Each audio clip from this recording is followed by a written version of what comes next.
Well, since you were last with me, it's been yet more low scoring games for AFC Bournemouth. We've had a couple of players depart the club as well, no one agreeing to come in just yet. With deadline day round the corner and Mike Phelan so far doing a good job, we've got a great opportunity to finish this window strong and with an unbeaten start against Aston Villa.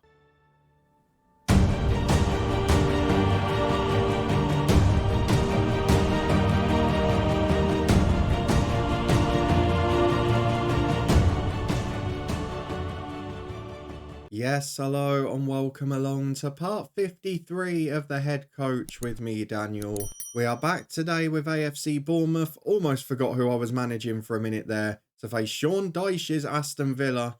And this is pretty meaningful for the club because if you remember, Sean Dyche is the manager who was let go for me to come and join and get my opportunity. So without his move from Bournemouth to Aston Villa, I wouldn't be in English football in this game, and he would be in the opposite dugout. So if you're looking forward to seeing how we get on and then what happens on deadline day, both at Bournemouth and in England, then please do put a thumbs up on the video. But for now, let's have a quick recap of the two games we played off camera. You're with me for the 0-0 against Sheffield United. Much the same theme since. We nicked a 1-0 at home to Brighton. Victor Siganov with a moment of individual magic, otherwise a nothing game. Karnazeki did make one brilliant save towards the end, but ultimately we've not found that spark yet. Fernandez isn't settling, Doig struggling a bit on the left, but defensively we're solid as a rock. Against Luton in the Carabao Cup, we rotated almost fully. Mark Steele deserves big credit on debut, saved a penalty in a shootout, and we came back from one down after bringing a few big guns off the bench. Leonardo scoring, but he also missed a penalty, so it could have been over in the 90 minutes. But overall, it's not been the worst start for us, has it? We come into this one unbeaten. We've got a couple of games coming up which are winnable. Then we've got a rotten run through the end of September to October. So let's just see how we get on in this one as we begin away at Aston Villa. A big deadline day expected, and we are without a couple more players now. The dynamics and everything behind the scenes is good, but the squad's getting a little bit thinner. Casale, we made that bid for at the end of the last episode. Mike Phelan has got no closer to securing him. I don't think there's any other bids either, so it's a bit of a weird one that's taking so long. There's another young player with an offer there for going out of the club. Thiago Martinez, who was on the bench on the opening day, he goes to Hull for 3.6 million. And then also Jack Wood, a youngster from the academy, 400 grand to Burnley, and a few grand off the wage bill too. But let's get through the tactical meeting. Musa Diaby to be closed down. Watkins and the two centre midfielders, both original players, as well as both of the centre halves today. But a few new players around it, including Reece Nelson from Arsenal and Kellyman, who we know well from last year's Builder Nation. A sold out Villa Park awaits, and our first team is back in action. We rested almost all of them on Wednesday or Tuesday night, whatever day it was, and we got through in the cup. But now we are down to the bare 9 subs. We're a couple of players short today. So the 11 is pretty much full strength. But aside from that, there are a few little concerns with depth in certain areas. But for now, Karnazeki is the man in goal. Mepham, Sturgiu and Senesi, the new look back three. Been a pretty seamless transition without Zabani so far. Aarons and Doig the wing backs with Scott and Adams in the middle. Then Siganov and Fernandez out wide. Fernandez not got going yet, but we'll give him a bit of time. And Marcos Leonardo, super sub in the cup in midweek. Now he's back starting in the first 11. Can we get a comfortable win in the league? Can we score more than one goal? I don't know about that, but the clean sheet is the thing we've got to press for. Because ultimately, as boring as it is, that's what gets us the points. And we're back at the moment to playing efficient football rather than spectacular stuff. Into the first half we go at Villa Park. Good old stadium, doesn't quite look right on this game, but we're going straight from the kickoff, which may be a worry, but it is us in possession for now, as Leonardo is forced into the back three to Sturgiu. He's got support from Alex Scott. Back out wide to Senesi, who's drifting wide from that back three, and now Fernandez dropping in to find Scott, and now Doig gets it out on the touchline. He finds Alex Scott again, and inside to Senesi. Good football in the centre circle. Sturgiu carries it forward. Good ball into Adams, 2 over on the right, but he turns left. Finds Fernandez, back to Adams. What a start this could be. Siganov on for Leonardo. Oh, wow. We go into VAR to check it, but 43 seconds that hit the net. And Aston Villa hadn't had a touch in the game. It counts as well. Leonardo continues his midweek heroics. And if we can keep our defensive record up from recent weeks, and even since we've been here, we're probably almost guaranteed a point already. Whether or not we can do that, I don't know.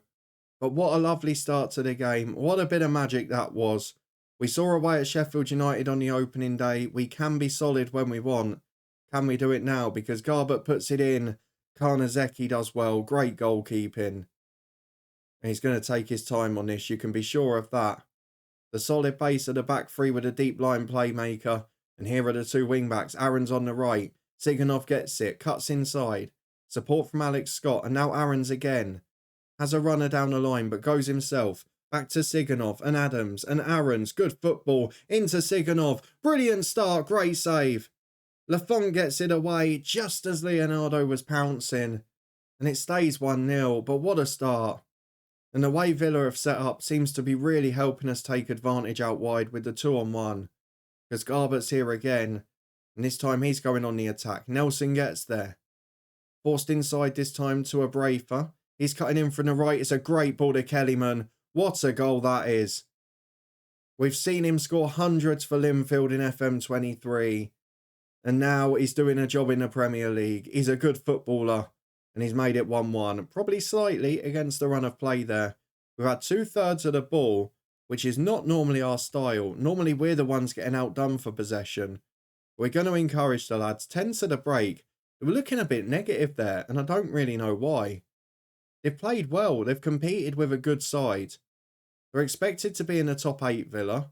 They are currently in the top 8, and they've had a tougher start than us on paper. But now, Kellyman's in at the back post from a ball into the box, but thankfully, off the outside of the post and wide as Lafont plays forward. Could we nick one before the break? He's kicked it straight to Max Aarons. He goes down the line, charging. Finds Siganov. What a half he's had again. Strong start to the season since getting his new deal from Mike Phelan. And he finds Sturgeon on halfway to Siganov again. Back to Mepham. He switches the play with Senesi, left centre half, back to Sturgeon. It's got to be the final chance of the half, but who will it fall to? Adams at the moment finds Aarons. Through to Siganov. He's got in that channel again. Finds Leonardo. What a finish. That goal in midweek has done him the world of good. 2 today and 1 on a stroke of half-time. And Marcos Leonardo makes it Aston Villa 1, AFC Bournemouth 2. What's going on here? We don't normally have games this high scoring. And we don't often concede 2, but those are famous last words. We know we often struggle for victories when we concede a goal. But here we've got the ascendancy, and it would be our own fault if we led to our downfall here. With 65 on the clock, we're probably FMing Aston Villa a little bit, but we're controlling the possession, which is helping us physically. So I am going to make some changes now. We've got to the final 15, and I'm going to go a bit more experience with Veron, or will it be Damsgaard on the left? I think we're going to go Damsgaard for Fernandez.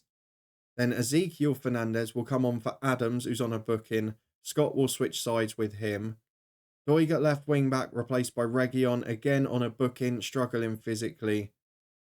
And we'll leave the final 2 a few more minutes, because at the moment, it's a cracking away performance in a big game. But Villa are in the ascendancy. Siganov's out of puff. We're going to have to take him off soon, as Garbett finds Kamara. And Garbett again, up to Ndala. He cuts in from the left. Great football, great footwork. And over the bar. Karnazeki, not sure if he had that covered, but thankfully he didn't need to worry. As Leonardo chases a hopeful long ball. We're not going to get him playing like that too often, as Kamara plays it out to midfield. And Esri Konza, Villa dominating the game. It's just whether we can stand firm. Douglas Luiz carrying it forward. Goes from miles out. And I tell you what, we can deal with that all day. Very happy if that's what they want to do. 7 to go. Aarons will be replaced by Ollie Byrne. Siganov will come off as well. And I'm going to go bold here. I'm not going to bring on Veron. I'm going to bring on Solanke. Gives us a bit of extra height in those attacking areas. Another man who can hold up the ball. Leonardo will go to the left. Damsgaard on the right. We'll try and see it out that way. There's 5 minutes plus stoppages. And we've got a free kick where we want it. Just put this in the top corner and let the game be over. That's what we want. Damsgaard steps up. Not many moments of magic for us since we've been here.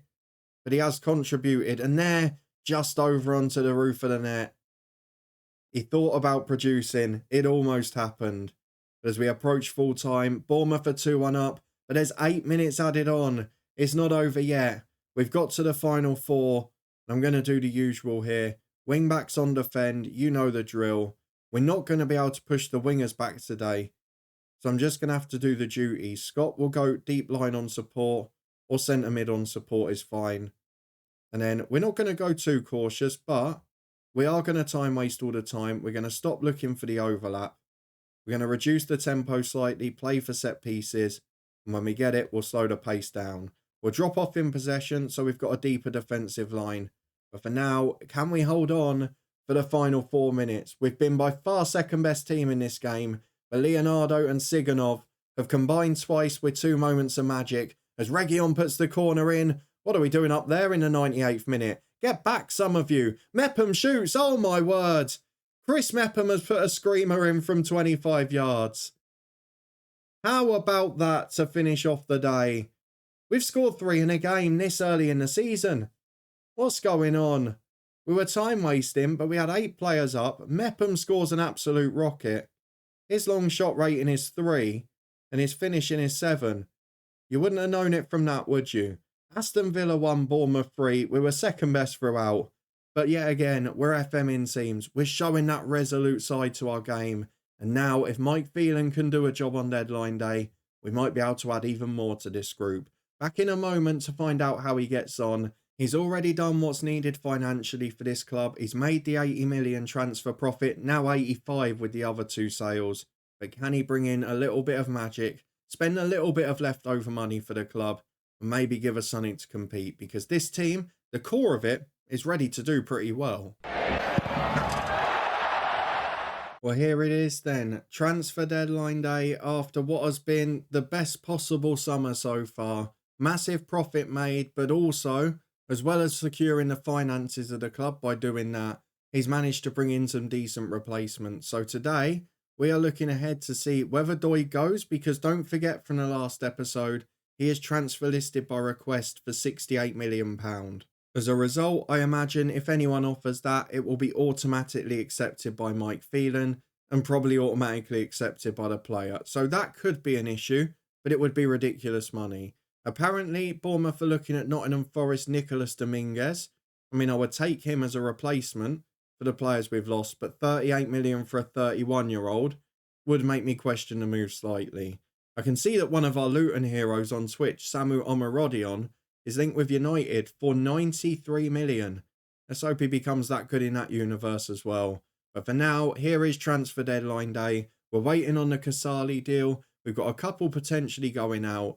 But for now, we'll just take part, leave it to Mike Phelan. He's done well by us so far. He's given us a decent squad. He's done the job for the club. And the bank balance is still in the positive. So Mike Phelan, it's all over to you. Well, first bits of news of the day have come 3 hours in as late morning approaches. We've had a loan offer for a young striker who, to be fair, is not bad as a third choice. He just can't finish, but he can play off both wings. And if we don't get anyone in today, I'll probably put him in the first team squad as our sort of spendy replacement. But for now, Rangers have made a Fernandes bid of 250 grand. Why is he worth so little money? I know he's out of contract at the end of the year. And he's only a squad player, but he's a good squad player. He's worth a good few million still. I have no idea why his demands are so low. And I'm pretty sure that someone will come in with the bid we need. So we're going to have to be careful with him. But otherwise, no news so far. Offers have been rejected. And at the moment, it looks like being a quiet day, which based on the window so far, would suit me down to the ground.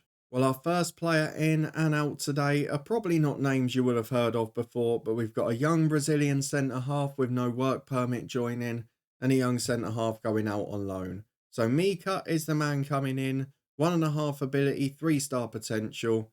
He's all right, but we're not going to be able to play him. We just have to hope he can develop and then get a move away. And Boxill is the man who's gone out. He's a Barbados international. He's a good young centre-half and centre midfielder.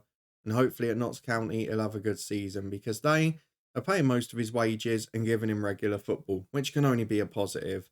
Well, we have a first team edition with 4 hours of the day gone. What a way to celebrate the start of the afternoon. Nicolo Casale has joined Bournemouth. He's been granted a British work permit. Is he an Italian international? No, he's not, but he's not far off it. It's a very good centre half. You can see on a modest wage at 31 for just under 20 million. Look, it's not the best business in the world in terms of getting our money back, but to get players in a bit cheaper, you've got to go a bit older. And this guy, he's got a few good years in him yet. And we needed a centre half who was ready. So now we've got the starting three. We've got Casale, Brassia, and we've got George Rowlands. We're in a really good position now. And we've not got any sort of shortfall there. And I look across the pitch now with that. And maybe barring one centre midfielder, which we have been linked with a bit today, we have got two virtually in every position now, haven't we? We're going to give Casale number 18. I'm looking in midfield and thinking, I know Damsgaard can do it, but really it's just the starting two and Fernandez. And then on the attacking wing areas, it's probably Veron and Damsgaard, so he can't do both. So we're looking at maybe one more midfield addition to be delighted. But at the moment, I'm very pleased because I thought we'd have less than this. And I've just seen, by the way, Director of Football, new offer for Fernandez, 4-year contract. And he'd agreed to sell him for 1.2 million this morning. So what's going to come first, the new contract or the move away? He's trying to do his bit with his squad. You've got to give him credit. And with 11 hours to go, he's got me a big centre half in. And he's made the squad yet stronger while still making a huge transfer profit. Well, I think we might be about to reflect on one of the most shocking things that's ever happened in Football Manager. The transfer rumour screen at the start of deadline day might have actually been right. Because Mike Phelan has made an offer for Dominguez. I presume it's the same one. Just please don't have spent 40 million on a centre midfielder at the 31. Right, he has, hasn't he? I mean, in fairness, he's 3.5 star. For the short term, for me, who's going to be here a year or two and then moving on, it's brilliant because he gives a massive improvement to the first team squad. He's not going to decline before I leave in a year or two's time. So for me, there's no loss. But for the club, this is why you've been losing money. Mike's panicking on deadline day. He's got a great personality. He's got a good engine. And he's brilliant on the ball. And he can play the holding role, which helps us if we want to change shape. But I'm not sure that's a clever move with half of your budget and with a good sum of money when you're really struggling financially and not recouping value for the players that you've bought in. It's an odd one, that. But he started in the Premier League for Forest. It'll be very close to first choice for us. And he's accepting a wage cut to come here. So if it gets done, I can't really complain. 9 hours remaining. Well, Mike Phelan may have made what I deem to be his first misstep this summer, but Nicolas Dominguez has not allowed him to, which is great news for us. Commercial income for us actually up in 12th place, above the likes of West Ham, Leicester, Forest, Leeds. We're doing some things right. But Dominguez has rejected us. He's not happy with the wage and he is going to stay at Nottingham Forest. What I'm hoping is that means Mike Phelan will go for a backup midfielder, and that option may be a better player, and maybe a slightly younger one too. As we mentioned, because of Damsgaard, it doesn't really matter which of the 4 positions the new player can play, as long as it is a midfielder of some sort. So let's get through the next 7 hours, see if he's got any backups in mind, and see who might be the next one in, because I feel we might have dodged a bullet there. Well then, I can see another offer with 5 hours to go. Offer made for Fazzini. And I can see at the top in the messages that Atalanta have accepted bids, which suggests we're not the only one going for him. So let's see what position he plays and who he is. It is 20-year-old Atalanta defender Marco Fazzini. Okay, not the position we were looking for, but a 20-year-old who's first team level, and for a fee of about 18 million will probably make a profit if he improves a bit. I like the thinking on this one more, I've got to be honest with you. He is an Italy under-21 international. He's a big left-footed centre-half. Senesi's in the final year of his contract. He's 32. Oh, I like this. Yes, I mean, we don't need it right in a minute, but I like it for the long term. Much better news for Bournemouth if this guy comes in. But who else has gone for him? That's the question. Atalanta have accepted bids from Aston Villa, who we beat at the weekend, and who, to be fair, at the moment are a bigger club competing at the top end of the division. Did they get into Europe last year? I'm trying to remember if we did end up finishing above them in the end. We did, they were 12th, but they're in a much healthier financial position. According to the media, they are going to finish up in 9th this year, So look, we've moved up to 13th already. The media are getting more and more confident in us, and Mike Phelan is a big part of that. With 5 hours to go, there's potentially a very exciting defender coming in. And for half the money of the 31-year-old he just bid for, that would be a fabulous deal. Well, Villa have managed to get revenge. We beat them on the pitch at the start of this episode, but they have still got the pulling power off it. Marco Fazzini has chosen Aston Villa. 52 grand a week there. He rejected the offer and had little hesitation in doing so. He believes it's an easy choice for him to make, with Aston Villa's squad being slightly stronger than ours, which is probably fair enough, but a little bit disappointing. We would have been able to give him football as well. It's one of those things. Mike Phelan has missed out on 2 today. You had Ferguson earlier in the window and Nelson as well. 4 big players he's missed out on. Oh, and Anthony Gordon. So he has missed more than he's hit in terms of getting deals done. But it suggests he's getting players that are wanted by other clubs. And that can only be a good sign for us too. Right, 3 hours to go and there are 7 messages. It's got to be an offer, hasn't it? There is an offer and it's Atalanta again. Transfer story leaked. We've gone for a 21-year-old powerful Colombian centre-half from Atalanta. Lazio have come in for them as well, probably to replace Casali, who we just signed. What sort of ability has he got? Oh, 3-star ability, 4-star potential, £9 million. This looks an absolute steal. Please let us get him. Oh, he's magnificent. He's not the best on the ball in the world, but as a centre-half, he's got pace, power and jumping reach. He's 6'3", brilliant positioning, phenomenal in a tackle. He's brave, he's determined, he's got the lot. And he knows his limitations with the ball, so just play short, simple passes. Yes, please get him in. How much did Atalanta pay for him? Nothing, so they're making a big profit. Please don't let Lazio steal him. That's all I'm asking for. Liverpool have made a loan approach for Doig, which rightly has been rejected. That's a joke. And a future fee of 25 million. You are taking the mick, aren't you? Wigan have come in for that young striker who's not going out on loan. Rangers in for Fernandez, offer rejected. It's half of the amount that we'd agreed to sell him for. So hopefully he'll sign a new deal. And if this offer goes through for Estrada, we might have finished with the best one joining us and for the cheapest value at the end. Let's not get our hopes up though. We just said it. We've missed out on 5 players already this window. Let's see if this is number 6 or if it's a lucky finish to deadline day. I'll be honest, I'm a little bit worried because there's only 2 inbox items the following hour and that's not normally enough if we've agreed a deal. No, he's gone to Lazio. He gave full consideration before accepting Lazio, being a reasonable, simple decision because they're playing in the Champions League. Alright, fair enough. I can't really argue with that, can I? It's a player who's ambitious, who wants to play in the best competitions. At least he's not just turned us down for money. Fair play to Estrada. Well, I may have said none at all, but there's 1 hour to go and there are 6 inbox items. Is there a bit of late drama? There might be. Rangers are in for Fernandez again. Offer rejected. Birmingham loan offer for O'Flaherty. Rejected. Transfer story leaked for Nicolas Vaulois. He's a 28-year-old centre-half. He's playing in Switzerland. Probably not going to be as talented or as high potential as the ones we've had offers for earlier in the day. But at the moment, we're the only club to have offered. So let's see what he's like. Oh, he's good. 3-star ability, 13.5 million. Yeah, just a really rock-solid centre-half. Gives us 6 senior ones then. And bar them maybe that one midfielder, it's squad complete, isn't it? And it does allow us to push someone into midfield if need be. Do you know what? That's a very sensible deal if it gets done. Let's have a look. We've got an hour to go. It is a race against time. But that's a clever bit of business if Mike Phelan can pull it off. So far, I've been mighty impressed with him. Well, they rejected the first one. There's a new offer made. There's still an hour to go. It is now 13.5 up front. The story has been leaked. I'm not sure this gets done in time. Let's skip ahead again. The offer is accepted. It still says an hour to go. 40 grand a week offered to him as a squad player. And we wait to see if this contract gets signed in time before the deadline passes. 1 hour to go. Right, what's going on here? Vaulois granted a work permit. Deal falls through. Oh, they had a suitable player deal. Oh, what an end to the day. The frustration has continued. It's going to be over.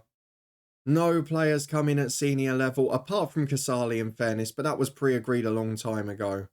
Casale has come in for 18 million quid. He's a solid, experienced centre-half who will do a job in this squad. But it's what could have been, isn't it? Two brilliant young defenders from Atalanta. One very solid, high-quality one from Switzerland. And of course, we dodged a bullet with Dominguez as well. But let's not let the disappointment of deadline day and what we've missed out on get past us, because we should be applauding Mike Phelan for going for the right type of players, for trying to get in 3 quality central defenders. We've now got the lowest wage bill in the league. And actually, that is a big sign of what Mike Phelan's done, because we were up in around 13th or 14th at the end of last season. So he's done really well to pull that back a bit. He's managed to get the wage bill down as well as making a huge profit. And even with that signing on deadline day of Casale, we have made a profit of what? Just over 60 million quid. He's done a brilliant job, because as well as making that money, he's made this squad stronger. We've got strength in depth at centre-half for my new back 3 formation, which the club clearly wasn't playing before. He's got like-for-like replacements in the shape of Kluivert being replaced by Fernandes for a third of the price for a player that's as good now, and with a huge ceiling to make a profit for the club. Brought a couple of youngsters in, couldn't get a brilliant replacement for Zabani, so got in a very good loan player for now. And has replaced the extra right wing-back with a left wing-back to give us balance in the squad. I mean, overall, it's incredibly sensible business. It's really good work for both the club and for me. And just like Hiroki Izumi at our first club, Gifu, we found a rare director of football who can make the board and the manager happy at the same time. I think we've got to be pleased with that, because the bank balance is in far better shape than it was, well, even this time last year, where it was well into the negative. So it looks like Bournemouth are going in the right direction. And on the pitch, we've had a solid start to the season, albeit Villa got one over on us off it in transfer deadline day.